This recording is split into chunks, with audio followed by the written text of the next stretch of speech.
Bem-vindos e bem-vindas à Lei da Paridade. Cá estamos todas as semanas comigo, Leonor Rosas, com a Adriana Cardoso e a Maria Castelo Branco. Ouviram bem? Um programa de comentário político feito por 3 mulheres jovens. Hoje voltamos, depois das nossas férias de verão, que na verdade estiveram muito longe do que se poderá chamar uma silly season, com muitos eventos, convenção democrata nos Estados Unidos, protestos de extrema-direita no Reino Unido, extrema-direita a ganhar as eleições em alguns estados na Alemanha agora na última semana, com uma dança do orçamento de Estado que continua a todo o vapor, e por isso mesmo começamos este programa a olhar para o passado, para este verão atribulado.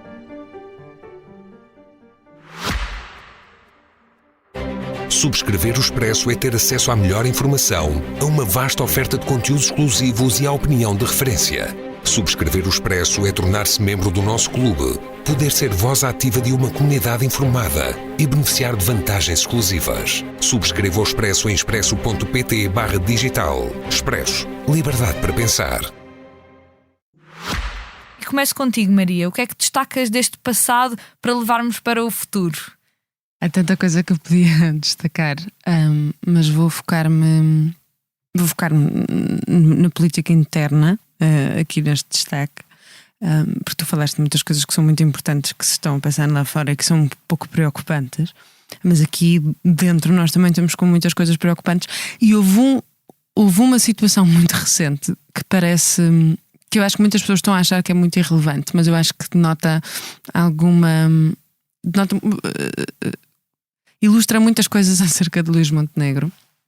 Quando nós tivemos o caso trágico do helicóptero que caiu, Luís Montenegro teve uma decisão política péssima, de chegar ao sítio onde 4 GNRs tinham infelizmente morrido. Agora sabemos que morreram os 4, mas ainda estavam a decorrer buscas, e o primeiro-ministro de Portugal põe-se no teatro operacional, numa lancha, a fazer ninguém sabe muito bem o quê, e eu até acho que ridicularizei um pouco na altura quando comentei, mas porque isto acho que ilustra uma parte de Luís Montenegro que nós já tínhamos visto, mas não tão aprofundadamente. Luís Montenegro gosta muito de ouvir muitas pessoas, já se percebeu, para tomar as suas decisões, e demora muito tempo a tomar as suas decisões. E já percebemos porquê, porque o instinto político de Luís Montenegro não é assim tão apurado como se esperaria num primeiro-ministro, porque quando tem que tomar decisões rápidas, e o exemplo... relembro as pessoas que nos estão a ouvir durante o debate, o último, ou o debate mais importante entre os 2 cabeças de listas dos 2 principais partidos em março, para as eleições de 10 de março, para as eleições legislativas, quando lhe foi colocada uma questão para a qual Luís Montenegro não estava preparado, Luís Montenegro perdeu o debate na questão dos protestos dos polícias que estavam a acontecer naquela altura, fora do sítio onde estavam a debater. Luís Montenegro não conseguiu responder bem, ficou muito aquém do instinto político que Pedro Nuno Santos teve, e nós já percebemos que aqui foi um pouco a mesma coisa, não é? E para as pessoas que perguntam porque é que isto é assim tão relevante, é porque por duas razões. É porque Luís Montenegro, isto já foi dito por oficiais da GNR que estavam no local e por outros operacionais que estavam no local enquanto as buscas estavam a decorrer, a dizer que o primeiro-ministro atrapalhou as buscas pelos corpos que ainda estavam na água. E isso é muito grave. E outra questão, atrapalhou as buscas e com isso fez um aproveitamento político muito grande. Tentou fazer uma coisa de uma performance política um pouco, que relembra um pouco o que Marcelo Rebelo de Sousa fez durante os incêndios, os focos de Pedrógão, e de 2017 no geral, mas em Pedrógão, em que Marcelo Rebelo de Sousa depois pediu desculpa aos portugueses e não voltou a fazer uma coisa tão grave, porque foi muito grave, porque houve um aproveitamento muito, muito grande. Mas o Luís Montenegro ainda é pior, porque Marcelo Rebelo de Sousa não se pôs ali no meio de Pedrógão enquanto os bombeiros estavam a tentar apagar as chamas, foi a seguir, e mesmo assim foi muito grave, porque estamos a instrumentalizar a dor de pessoas reais para fazer um statement político, e isso é muito... É muito grave termos um primeiro-ministro a fazer isto, e isto ilustra e isto ilustra a falta de capacidade de decisão na hora que o Primeiro-Ministro de Portugal tem, e numa circunstância tão difícil como a nossa neste momento, em que é preciso muito instinto político para fazer passar o orçamento do Estado e para não ficarmos em duodécimos durante algum tempo e para não prejudicar Portugal, precisávamos de um Primeiro-Ministro um pouco mais preparado e um pouco mais sintonizado com o interesse dos portugueses, e portanto vamos ver o que é que isto nos traz, mas este episódio para mim foi muito grave. Com ligação ao futuro incerto que vamos ter nas próximas semanas. E tu, Adriana, o que é que para ti foi mais marcante, ou o que é que gostarias de destacar deste verão politicamente bastante atribulado dentro e fora de Portugal? Bom, vocês já sabem que eu não podia começar um episódio sem falar dos Estados Unidos, não é? Portanto, eu destacaria aí como a principal marca para mim deste verão este em que vocês estavam de férias e eu a trabalhar, portanto estive sempre atenta. Eu também estive sempre atenta. Infelizmente, gostava de ter estado de férias. Mas não a trabalhar. Foi realmente a Convenção Democrata, e na Convenção Democrata nós vimos aquilo que é a estratégia política e a capacidade de fazer uma demonstração de uma política com uma motivação, com uma mensagem de esperança, com uma teatralidade que é muito difícil de verificar na política europeia, por exemplo, é absolutamente impossível, mas algo que já não se sentia há bastante tempo, inclusive nos Estados Unidos. Fiquei muito com a sensação de Kamala Harris e os democratas estarem com uma aura extremamente rock and roll e popstar, e que acham mesmo que esta campanha e a futura eleição vai ser tão fácil como foi a própria convenção. E há algumas coisas aqui que me preocupam. É normal existir um bump nas sondagens quando se faz um grande anúncio, ou seja, quando Kamala Harris tomou o lugar de Joe Biden como a candidata, neste caso, dos democratas, teve um bump enorme em nível de aprovação e inclusive nas sondagens. E teve também um enorme bump agora pós-convenção. No dia 10 de setembro vamos ter o primeiro debate. Ela já não conseguiu que os microfones ficassem ligados durante o debate inteiro, algo que Donald Trump não aceitou, e a própria campanha, é engraçado, a campanha do Trump com Biden queria que os microfones estivessem sempre ligados, e agora com Kamala não quer. Tenho bastante receio que ela não consiga gerir bem um debate com uma pessoa que é muito difícil de debater, porque, em primeiro lugar, não trafica em verdades, trafica em inverdades, não é capaz de fazer algum tipo de debate sério sobre políticas públicas do país, mas que pode vir a ter uma grande fragilidade, porque o tipo de ataques que está a fazer a Kamala Harris são profundamente misóginos, profundamente racistas, e é um tipo de ataques pessoais que não ficam bem com o público americano, coisa que com Joe Biden não era possível. Bastava dizer que ele não tinha capacidade mental nem acuidade mental para ser presidente, e não é a mesma coisa do que estar a colocar em causa a componente étnica de Kamala Harris, a enxovalhá-la ou tentar enxovalhá-la por não ter filhos próprios. Não é o mesmo nível de ataques, e eu fico seriamente expectante, e acho que só a partir do dia 10 de setembro é que a campanha arranca mesmo, mas vou ter aqui muitos episódios para falar sobre isso, e sobre o colégio eleitoral, e sobre como a Kamala Harris está com algumas dificuldades na Pensilvânia. Sem dúvida. Queria só fazer uma componente final do passado, mas é muito rápido, também teve a ver com a Convenção dos Democratas. Ficou muito presente pelo discurso que foi feito na Convenção dos pais do que nós sabemos que foi agora um dos reféns que estava nos túneis do Hamas, que faleceu, foi encontrado morto nos túneis do Hamas. Os pais dele fizeram um discurso no DNC, e ficou claro também pelo facto de não terem deixado os delegados para a Palestina não inscritos terem um lugar de discurso na Convenção, que o compromisso do Partido Democrata de Kamala Harris é exatamente o mesmo relativamente a Israel que Joe Biden, por mais que os republicanos o estejam a tentar pintar o contrário. E queria terminar dizendo que ainda estão 100 pessoas nos túneis do Hamas, 100 pessoas que não têm culpa nenhuma do genocídio que está a ser perpetrado em Gaza.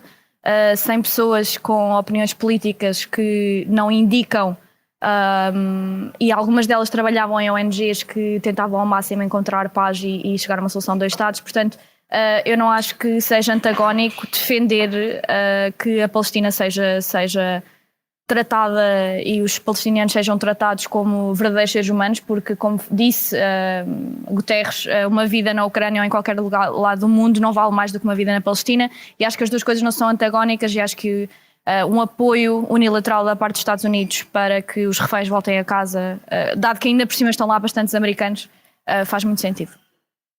E como já esperávamos, a Adriana a falar sobre o nosso império decadente.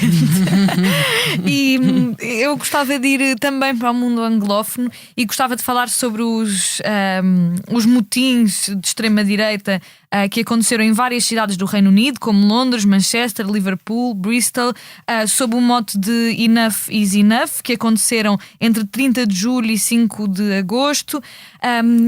Foram motivados por um assassinato de algumas meninas e tentativa de assassinato de outras meninas e alguns adultos em Southport, numa aula de dança, e começou imediatamente após este assassinato a circular informações de que o assassino seria um imigrante, seria um refugiado muçulmano à procura de asilo no Reino Unido. Isto foi desmentido brevemente, não obstante estas fake news, estas mentiras que nós conhecemos bem, que associam imigração, especialmente de pessoas muçulmanas, ao crime, espalharam-se rapidamente, também graças à rede social X, e começaram estes motins de extrema-direita que levaram a que cerca de 400 pessoas fossem presas. E eu acho que há algumas coisas aqui que são importantes olharmos, não só pelo passado, já terminaram, mas também pelo que significam para o futuro e para o contexto político e histórico que vivemos com a ascensão da extrema-direita no Reino Unido. Primeiro, começar por dizer o papel que as redes sociais tiveram e que esta dispersão das notícias falsas, o quão violento e as consequências de violência que isto pode ter. Não são só leads falaciosos a flutuar pela internet, são consequências na vida das pessoas que estavam em hotéis que foram queimados, que tentaram pegar fogo a hotéis onde estavam refugiados e pessoas à procura de asilo, mesquitas que foram atacadas, pessoas que não puderam sair à rua. Houve inclusivamente países como a Nigéria, a Malásia e a Indonésia que alertaram aos seus cidadãos que estavam no Reino Unido que não saíssem à rua nestes dias. Portanto, todas as pessoas racializadas, imigrantes, filhos de imigrantes que viviam no Reino Unido se sentiram atacadas e perseguidas durante estes dias. Portanto, isto tem consequências da desinformação digital.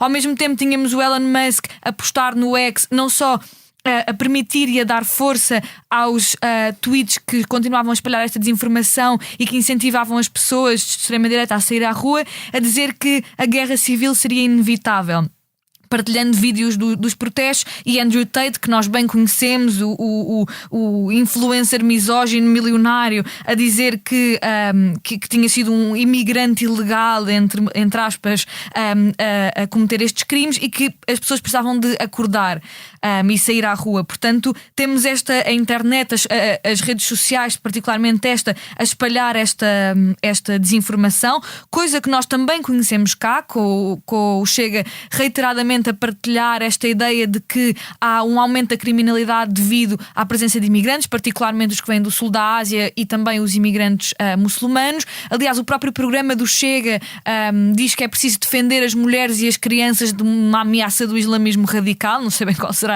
essa ameaça, coisa que está muito relacionada com este atentado também, não é? Ainda por cima foi contra meninas, crianças pequenas, e a extrema-direita estes protestos surgem muito sob esta bandeira de é preciso proteger as nossas crianças, proteger as nossas mulheres, e acho que há grandes relações. E depois dizer que quando li estas notícias sobre, e ainda hoje que estava a relê-las, sobre, por exemplo, em Rotherham, não sei bem, acho que se diz assim, em que pegaram fogo a um hotel com pessoas em busca de asilo que estavam lá a viver e atacaram uma mesquita, pensei muito, por exemplo, na Noite de Cristal, a 9 e 10 de novembro de 1938, que foi um momento em que as SA e apoiantes do nazismo saíram à rua e foi conhecido como Noite de Cristal porque partiram as montras das lojas de pessoas judias e pegaram fogo a sinagogas. Isto é assim uma coisa sinistra que vemos nos nossos dias, com milhares de pessoas a sair à rua,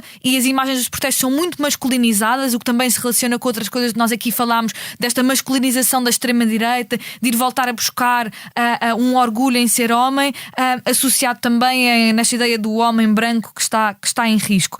E estas imagens lembraram muito isso, e acho que são coisas para nós pegarmos agora para a frente, com o Chega, com um programa que também alude a estas questões da criminalidade e da imigração e da islamofobia, e que temos de estar atentos porque é este o ciclo histórico em que vivemos. E falando do momento em que vivemos, passo de volta para vocês agora com a Adriana, para aqui inverter a nossa ordem, sobre o futuro. E começo por vos perguntar, começando o novo ano político, já começaram trocas de acusações sobre o Orçamento de Estado, muita coisa está a acontecer. Pergunto-vos, dentro e fora de Portugal, como é que vem esse futuro, Adriana? Como é que vês agora os próximos tempos? Que comentaremos aqui de certeza, mas aqui um exercício de futurologia. Eu já voltarei ao Orçamento de Estado, porque tens toda a razão. Eu acho que no fundo que nunca deixou de ser matéria, não é? Porque nós acabámos em julho, não é? Com a entrevista de Miranda Sarmento, a ter uma posição completamente diferente daquela que acabou por ser a do PSD, portanto eu já vou aí. Mas gostava de falar de um tema que para mim comprova e é a marca daquilo que é o Partido Socialista em Portugal. Começámos agora o ano político sabendo que o PS pretende colocar na Assembleia da República o alargamento da IVG para 12 ou 14 semanas. É algo que eu mais do que acho bem-vindo, como sabem, e quem nos ouve. Creio que é mesmo para 14 semanas o alargamento. Sim, o que há reações mixtas. Alexandra Leitão disse que eram 14 semanas, mas depois já, quando foi à televisão falar sobre o assunto, já falou em 12. Mas entre 12 a 14 semanas, e quando se faz o alargamento nos outros países europeus, normalmente é isso que é estudado. Normalmente é pedido à DGS para fazer um estudo. Mas é que entre do prazo das 12 a 14 semanas. É só porque as 12 semanas já são permitidas em Portugal, por isso é que eu estava a dizer isto. Sim, esse é o barómetro final, e as 14 no caso de ter existido um crime, inclusive a violação. Mas o prazo de 12 a 14, ou seja, perceber se são 13 ou 14, é algo que normalmente é estudado antes de fazer o alargamento. Independentemente de tudo, acho que é extremamente bem-vindo. Nomeadamente porque nós temos uma coisa em Portugal que é completamente anacrónica, que é a obrigatoriedade de 2 semanas de período de reflexão, como se alguém que fosse fazer esse tipo de decisão precisasse refletir sobre seja aquilo que fosse. Não faz absolutamente sentido nenhum, e é feito mesmo para impedir e travar o acesso das mulheres à IVG. Mas acho muito interessante que um partido como o Partido Socialista, que teve 8 anos de governo, muitos destes anos de governo com uma maioria de esquerda parlamentar, em que conseguiria, para além da maioria de esquerda parlamentar, neste caso da IVG, e do que eu vou falar a seguir, quase certeza conseguiria também um entendimento com a Iniciativa Liberal, nunca o ter feito enquanto era governo. Porque era uma batata quente política, porque estava em negociações com ordens profissionais e setores profissionais que são profundamente contra, como nomeadamente a Ordem dos Médicos, e quando é oposição, sabendo que existe um governo de direita e que já não existe uma maioria de esquerda parlamentar, pura e simplesmente atira isto para cima da mesa, desculpando-se e irresponsabilizando-se completamente relativamente a esta matéria, e eu acho francamente que é verdadeiramente o partido arrasta-pé. E comprova-se que é o partido arrasta-pé porque conseguimos começar a sonhar com ter a eutanásia aprovada em Portugal. Houve um largo consenso na Assembleia da República, foi a lei mais escrutinada dos últimos tempos em Portugal. Foi uma lei que foi 2 vezes para Tribunal Constitucional, portanto esta ideia de que a constitucionalidade da lei da eutanásia não está bem avaliada é profundamente falsa. E conseguiu consenso e chegou-se a uma lei final com consenso entre os grupos parlamentares do PCP, do Bloco de Esquerda, do Partido Socialista e da Iniciativa Liberal, que é uma das leis mais conservadoras daquilo que foi aprovado, e eu especializei-me nesta matéria, portanto eu analisei as várias leis que foram aprovadas nos outros países, e a nossa é de longe a mais conservadora. Mesmo aqui chegando a este ponto, o Partido Socialista deixou para a pasta de transição para um possível futuro de direita a regulamentação da eutanásia. E é impossível de acreditar que o Partido Socialista não soubesse que sem regulamentação a lei da eutanásia é como se não existisse. A lei da eutanásia ter sido aprovada e estar aprovada sem ser regulamentada não tem aplicabilidade nenhuma. Portanto, é permissível que agora Leitão Amaro tenha desmentido a Ministra da Saúde, que tinha dito que o processo de regulamentação já estava a existir, não estando, dizendo que não estava e que, aliás, queria reverter a lei da eutanásia. A novidade é que não é preciso revertê-la. O Partido Socialista deu uma grande ajuda a este governo de direita, porque basta colocá-la na gaveta e não ter que a regulamentar. Eu acho francamente, que isto é uma perda para todas as pessoas que sempre lutaram para que este avanço civilizacional acontecesse, e nomeadamente os doentes que ainda hoje estão à espera de poderem vir a ter a lei aprovada. Acho mesmo, francamente, das piores marcas do governo do Partido Socialista é, sem dúvida, ter iniciado este processo e não ter feito a sua conclusão natural. Queria só, relativamente ao Orçamento de Estado, tenho a certeza que a Maria vai falar sobre isto de maneira mais profunda, e nós vamos ter muito tempo a falar sobre este assunto aqui, porque parece-me que é o que vai marcar os próximos meses. É que isto parece-me uma grande jogada de bluff de todos os lados. O Chega dizendo que apenas aprova o orçamento se estiver incluído um referendo sobre a imigração, que é inconstitucional, e uma medida de segurança social em que uma pessoa em Portugal tinha que trabalhar 5 anos para poder ter algum benefício social, que também é inconstitucional e já foi ao Tribunal Constitucional. Portanto, deixou algo impossível de ser completado como obrigatoriedade para aprovar o Orçamento de Estado. E o Partido Socialista, que neste momento está a fazer este número de que o IRC e o IRS têm que ficar fora do orçamento para o poderem aprovar, deixando um orçamento absolutamente vazio, cujas medidas mais impactantes que vai ter, nomeadamente a nível fiscal, foram medidas que o PS aprovou na Assembleia da República com o Chega. Eu não sei, sinceramente, se nós vamos chegar a ir a eleições. Não sei se o nosso orçamento vai ser aprovado ou não. O que eu sei é que todos os partidos, e nomeadamente o PS, o Chega e o próprio Governo, estão a jogar para o mesmo. Se chegar à altura-chave, ver como estão as sondagens e se lhes convier atirar o país para eleições de novo ou não. E eu acho, francamente, que é uma maneira muito irresponsável de ver a política portuguesa. E tu, Maria, passo para ti a bola de cristal. É isso, eu não sei, porque Marcelo Rebelo de Sousa diz que sente mesmo que o Orçamento do Estado vai ser aprovado. Quando Marcelo Rebelo de Sousa sente, uma pessoa cala-se. Sabes que ele desculpa, Maria, ele parece aqueles filhos que estão a sentir que os pais vão divorciar, mas estão a convencer toda a gente que não vão. Não, eu juro que eles estão mesmo bem. É isso que o Marcelo está a fazer. É que o problema é que isto vai cair nas mãos de Marcelo Rebelo de Sousa de uma forma muito chata, porque Marcelo Rebelo de Sousa vai ter que explicar ao país porque é que vai tomar, vai fazer um peso e duas medidas diferentes, não é? Sendo que toda a gente se lembra, porque foi super recente,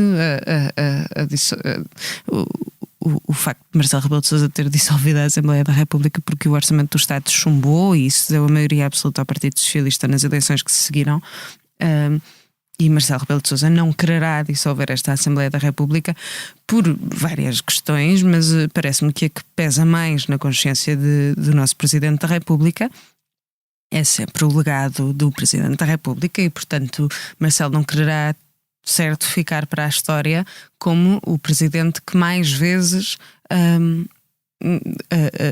detonou a bomba atómica de dissolver uma Assembleia, já para não falar das Assembleias regionais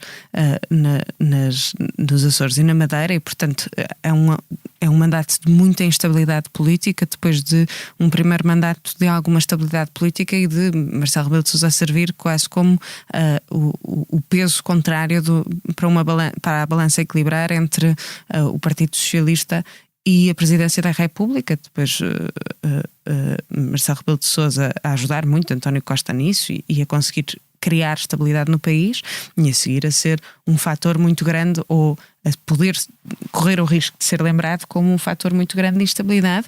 E portanto Marcelo Rebelo de Sousa está muito entre a espada e a parede. Estão todos, mas Marcelo Rebelo de Sousa parece-me que está a rezar a todos os santinhos para que o Orçamento do Estado passe, para que ele não tenha que tomar esta decisão, e com isso explicar ao país porque é que toma essa decisão. Qualquer uma delas será uma decisão um pouco difícil de explicar aos portugueses, e não me parece que ele quer acabar assim o seu mandato, porque vai ser assim provavelmente a última grande decisão de Marcelo. E quem também está entre a espada e a parede é Pedro Nuno Santos. Não tanto como Luís Montenegro, porque Luís Montenegro falou das suas grandes 2 traves mestras da governação e 2 traves mestras do governo, que nós já sabemos que é a medida hiperpopulista do IRS jovem, que quem a defende num país aqui ao lado, em França, é a extrema-direita. Já falámos muito da extrema-direita. Quem defende esta medida é a extrema-direita de Marine Le Pen. Quem vai contra esta medida é o governo centrista de Macron e Gabriel Attal, que são... Bom, Macron é um liberal e vai contra o IRS jovem. Já agora a Iniciativa Liberal também vai contra, portanto é uma coisa até que une a esquerda e a direita, que não gostam desta medida. Porque esta medida, flat tax para toda a gente, não é? Porque esta medida, mas independentemente das razões, não gostam, porque esta medida é populista, é populismo fiscal, não é?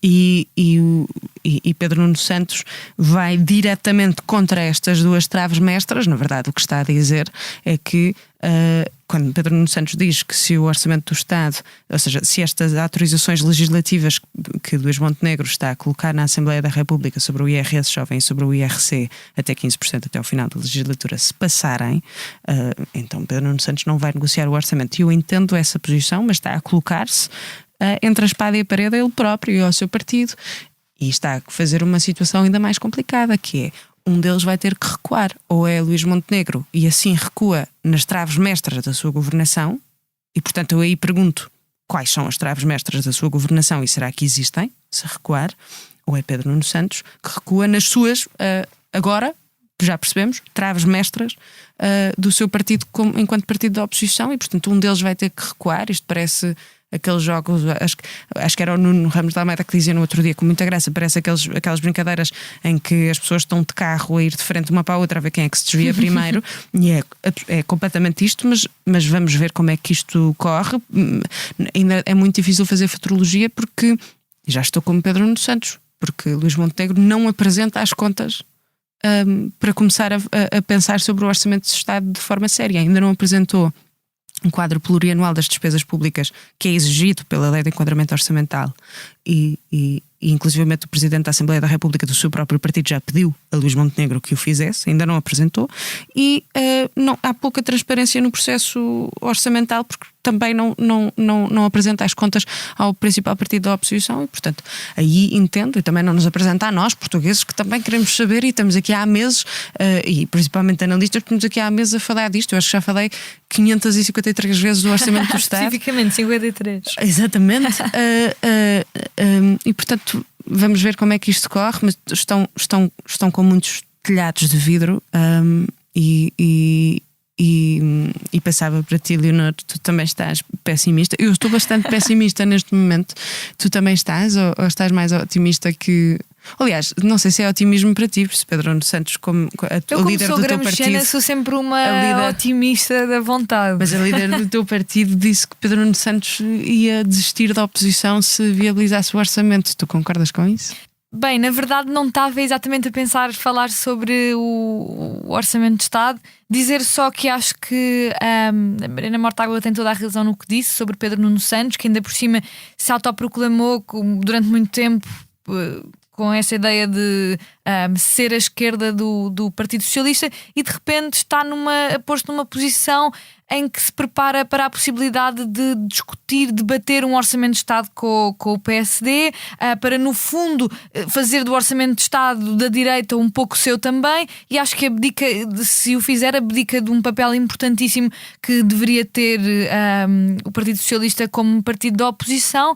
Mas acho que teremos muitas oportunidades para discutir isto, e gostava aqui no futuro de pegar numa coisa que também é do passado, infelizmente, de um passado bastante longínquo até, para falar sobre o futuro. Claro que gostaria de falar sobre Gaza, sobre a Palestina, já aqui falei várias vezes disso, mas gostava de voltar a falar. É um genocídio que está em curso nas nossas televisões, nas nossas redes sociais. Assistimos, vemos e lemos sobre ele, ouvimos sobre ele todos os dias, e acho que não o podemos esquecer nesta reabertura, neste recomeço do ano político, como lhe quisermos chamar. Vemos nas notícias o debate sobre o cessar-fogo, que Netanyahu não deseja. empurra para cada vez mais longe, cria sucessivos problemas e enquanto este tão importante cessar-fogo não chega, a matança continua, o genocídio continua. Eu acho que as palavras são muito importantes e é importante que o digamos. É um genocídio que está a acontecer na Palestina. Já 40 mil pessoas foram assassinadas, 17 mil crianças mortas. Sabemos que isto representa 3% de todas as crianças que existem na faixa de Gaza e por muito que tentem justificar, como já vi coisas horríveis, o assassinato de crianças, não há justificação. Uma criança é sempre inocente. E dizer que a Al Jazeera fez uma notícia que eu acho muito interessante e que eu gostava aqui de trazer dados sobre o que é que são 40 mil pessoas. 40 mil pessoas que se dessem as mãos umas às outras, assim, mãos dadas, criariam uma corrente humana que poderia dar a volta a toda a ilha de Manhattan. Ao mesmo tempo, se o fizessem em fila, demoraria a uma pessoa que percorresse 5 km por hora 12 horas para andar do início ao fim dessa fila de todas as pessoas que já foram assassinadas. E dizer que isto é o passado, o futuro reserva coisas muito piores, o genocídio não abranda enquanto não houver um cessar-fogo na Palestina. Estima-se que dezenas de milhares de pessoas possam estar mortas e que neste momento são dadas como desaparecidas, mas que possam estar mortas. Portanto, os números podem ser até substancialmente acima destas 40 mil pessoas. E dizer que o que eu olho para o futuro sobre isto é claro, sempre com esta nota de grande pesar, mas também com uma nota de eu gosto muito da frase do pessimismo do intelecto, otimismo da vontade, do Gramsci, e acho que ela é transversal à vida, e com este pessimismo e esta dor com que se olha para este genocídio, olho também com o otimismo de ver uma mobilização gigante por todo o mundo. Estudantes que saem à rua, ocupam universidades, até mesmo nos países germanófonos do centro da Europa, em que se proíbe bandeiras da Palestina, se proíbem símbolos e cânticos sobre a Palestina. Os estudantes saem à rua, são presos.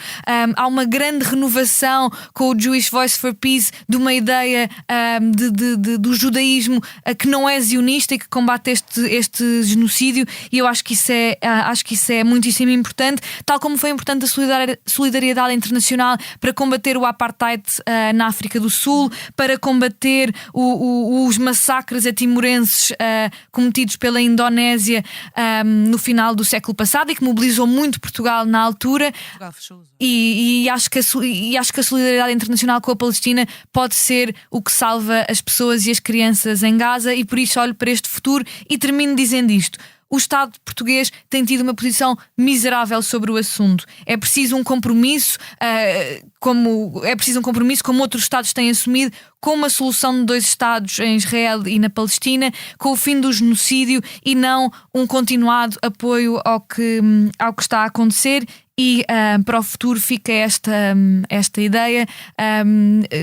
As vidas dos palestinianos valem tanto como as vidas de qualquer outra pessoa no mundo, e o governo português não deve ficar do lado errado da história, como ficou, aliás, no que toca ao apartheid na África do Sul e à libertação de Nelson Mandela.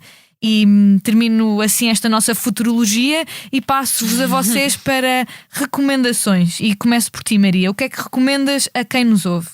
Eu estive em Itália, no sul de Itália, e foi uma experiência muito interessante, especialmente porque eu achava que as coisas que têm que ver com máfia, camorra, eram coisas de Hollywood um pouco hoje em dia, e não é. Claro que a parte toda da fetichização da violência do macho italiano e de todo o macho latino é um pouco hollywoodesca, mas a verdade é que a máfia se apresenta como, hoje em dia, como uma alternativa ao Estado italiano mesmo. E eu ouvi histórias e relatos de pessoas em que inclusivamente a Camorra em Nápoles apresenta uma opção das pessoas pagarem 10% dos seus rendimentos em vez de pagarem qualquer coisa ao Estado, qualquer coisa que seja. E o Estado italiano não consegue demonstrar que na verdade mais vale pagar impostos e ter bons serviços, porque os serviços não funcionam naquela zona e está tudo, enfim. Depois a Camorra tem um serviço de queima do lixo, não é? Eles controlam o lixo e o lixo está por todo o lado, há muita miséria, o lixo é queimado por trás do Etna, do Etna nada, do Vesúvio, desculpem, porque eu também fui ao Etna, mas isso é mas é queimado por trás do Vesúvio. As pessoas que nascem naquela zona e que vivem naquela zona têm doenças gravíssimas, está a começar-se a chamar um triângulo da morte naquela zona. Há estados europeus que vendem lixo desses estados, por exemplo, França, a Camorra, para eles queimarem este lixo por trás do Vesúvio, e é um atentado ambiental, é um atentado humano, e é muito interessante ver como é mesmo uma alternativa ao Estado, na forma de vida, na organização, em tudo. E portanto eu recomendo, a minha recomendação tem que ver com isso. Há uma série, há muitos livros sobre isso, há muitos documentários sobre esta questão do lixo da máfia e da Camorra em particular em relação ao Vesúvio.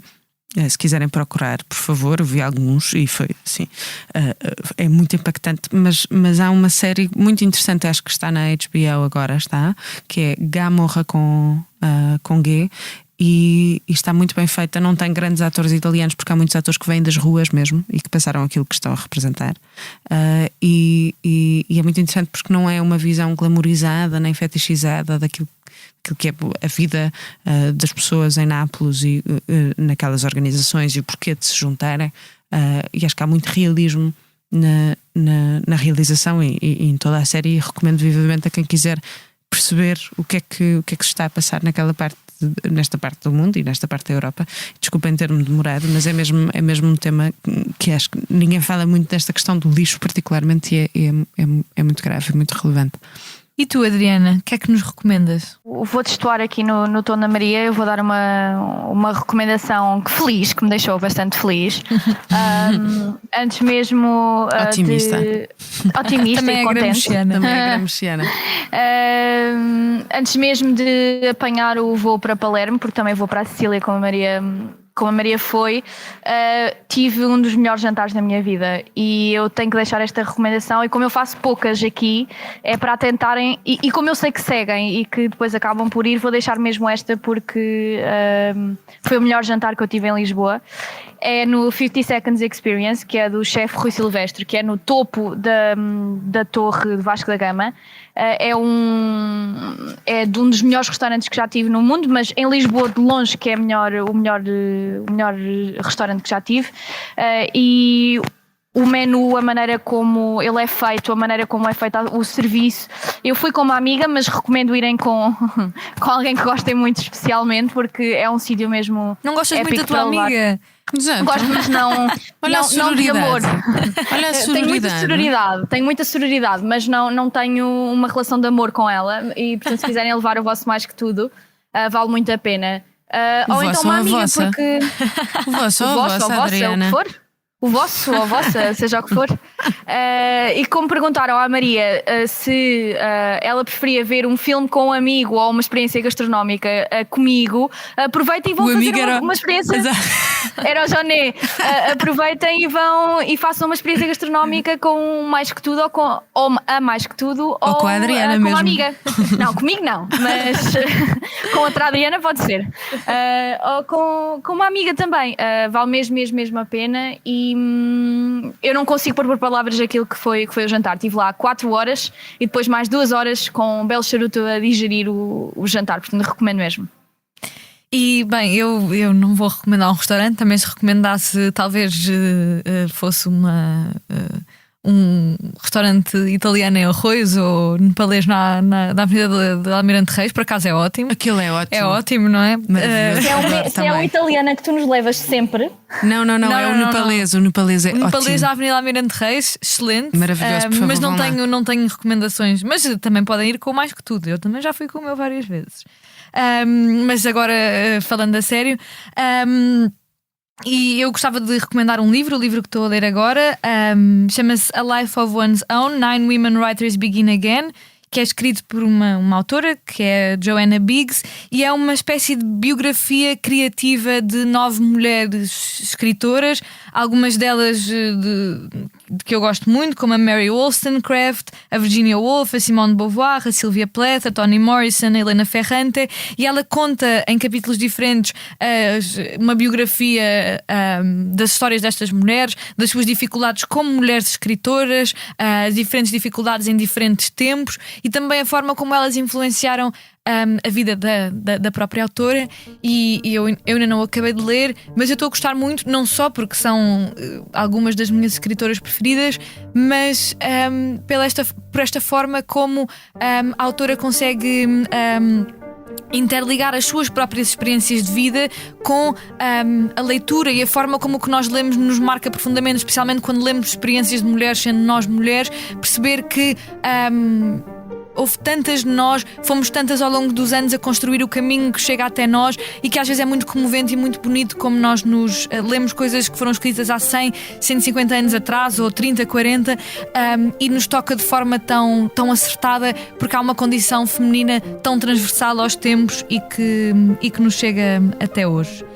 E assim chegámos ao fim de mais um Lei da Paridade, um programa de comentário político semanal. Como sempre, podem ouvir-nos nas habituais plataformas de podcast e no site do Expresso. Até à próxima semana!